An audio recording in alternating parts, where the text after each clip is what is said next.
Hi.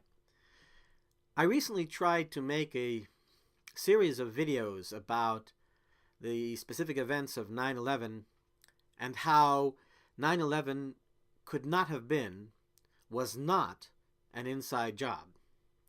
That it was not the result of some large conspiracy involving people working for the federal government of the United States.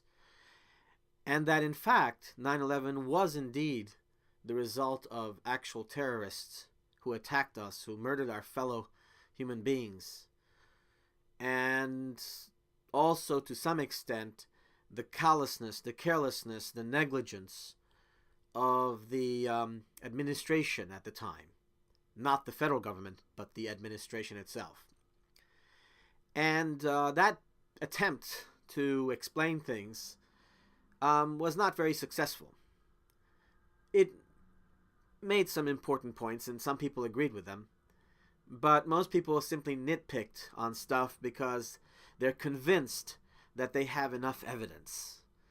So I've decided to do something different because I really do want, my goal is to see that the world is less divided, less confused, more united, more tolerant, respectful of one another, and that peace and prosperity can benefit all humankind, and that the conflict profiteers, the people who exploit fear and hate, the hate and fear-mongers, shall not succeed.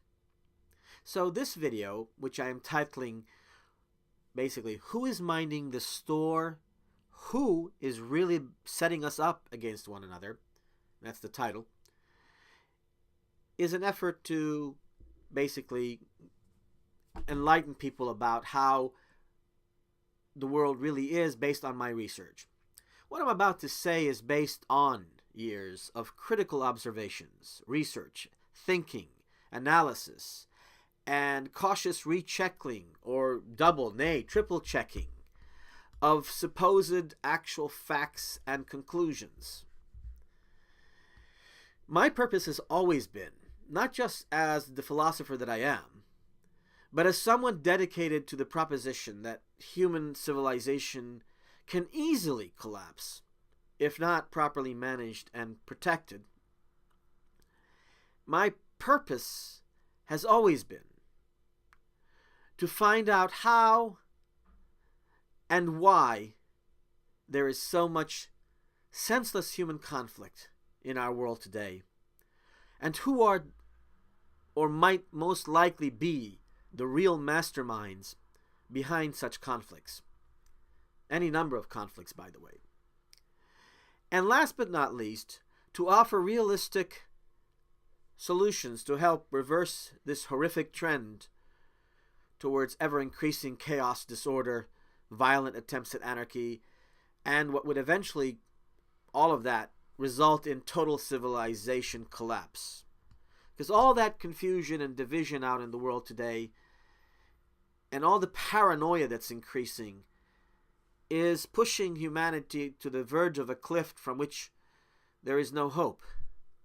So I don't want to see humanity jump off the cliff of insanity because of all these very clever real conspiracies to confuse and divide humanity. After all, the very thought that all the wonderful things that humanity, we, have ever achieved throughout history, in the arts, the humanities itself, could be wiped out by a most horrific final set of conflicts that were caused in great measure by false conspiracy theories, is to me totally unacceptable. We, those of us who really understand and care, who've taken the time and trouble to really research and analyze and think critically about things, we have an obligation to enlighten others, especially given all the false conspiracy theories meant to further deceive, confuse, and divide humanity.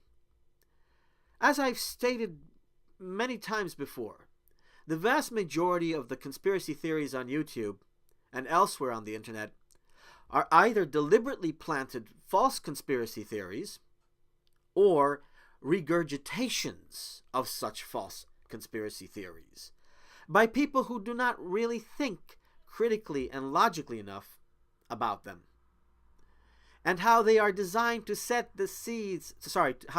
designed to sow the seeds of division, discontent, and disaster.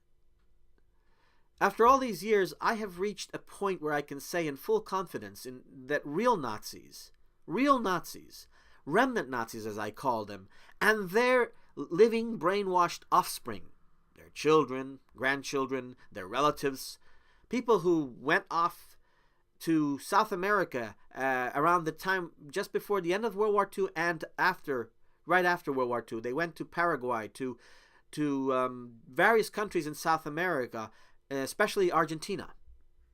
And you can look into it. Look into Bariloche, Argentina, and you'll find a lot of interesting stuff. So remnant Nazis and their brainwashed offspring, and also involving other types of fascists, since even before the final days of World War II, created a plan to infiltrate most of the key institutions, private corporations, and agencies of most of the key governments of the world, with the purpose of setting up relatively good, decent people everywhere, especially in positions of authority, against one another. So their purpose is to set people up against one another, to deceive and lie, to manipulate things so that people who would not otherwise go and fight each other or hurt each other end up doing so, with the goal of undermining freedom, liberty, human rights, and democracy, as well as undermining all efforts to bring about viable peace between Israelis and Palestinians. And I say specifically the conflict between Israelis and Palestinians because that is the world's most dangerous conflict in terms of the long term as well as the immediate. There are other conflicts too that are dangerous, no doubt. I could list them between even countries with terrible ability to cause great destruction. But the conflict that is most undermined in its history is the conflict between the Palestinians and Israelis. And this conflict has to be resolved peacefully as soon as possible. And it's going to take the majority of the public, of Israelis and Palestinians, to get the way that they already wanted to have, which is peace based on some viable two-state solution. Since the Nazis and their other fascist proxies could not defeat us by means of so-called conventional war during World War II, they figured out that they would actually be able to do us far more harm by patiently implementing their master plan of exploiting humanity's historic divisions and prejudices to the max. You might want to rewind that and listen to that again. Maybe I should say it again anyway. So, since the Nazis and their other fascist proxies could not defeat us by means of so-called conventional war during World War II, they figured out that they would actually be able to do us far more harm by patiently implementing their master plan of exploiting humanity's historic divisions and prejudices to the max, by infiltration of our societies, governments, and corporations in such a clever way as to remain undetected, inobvious, undiscovered by the relatively good but unaware and sometimes totally naive people at the top, by managers, governors, and leaders. Nothing is more effective in causing orchestrated conflict than being able to do things to misinform, deceive, and manipulate elected officials themselves, representatives, leaders, and heads of agencies, governments, and companies. I mean, if you can deceive the people at the top without them realizing it and set them against the people, set them against their own citizens, and set the citizens against their own leaders and governments, then you've achieved the purpose of Nazism and fascism. Well, at least you've achieved the first part of that purpose. So, as they say, the pretend fool who can fool the king into making unwise decisions can benefit greatly from all the conflict and suffering, and even from the eventual downfall or demise of the king, such that the pretend fool, this fool who pretends to be a fool and is foolish for other reasons, is never discovered, is never found out, even as he manages to set the fooled king against his own people.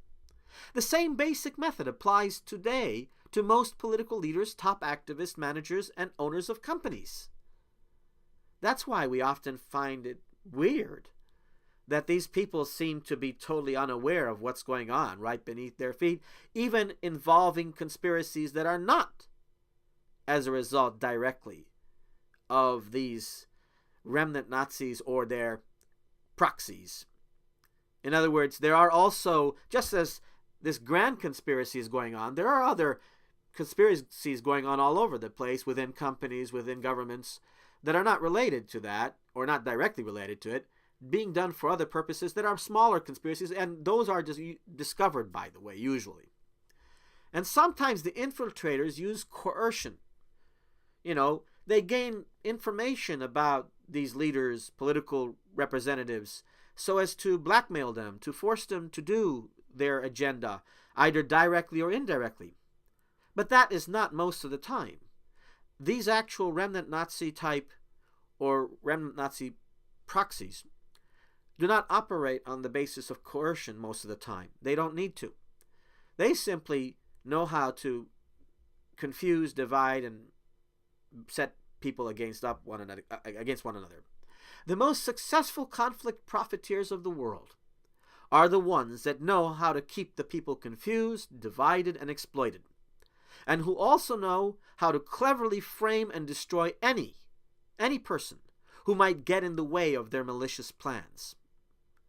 And nowadays, nothing is more effective in poisoning the minds of people, in setting us up all against one another, than using the internet, especially deceitful conspiracy videos full of false conspiracies, to cleverly brainwash and manipulate the worldview and opinions of people, so as to profit and or politically benefit from all the intolerance, racism, hate, fear-mongering that can be fomented, can be caused by such videos and other forms of manipulative, dangerous communications.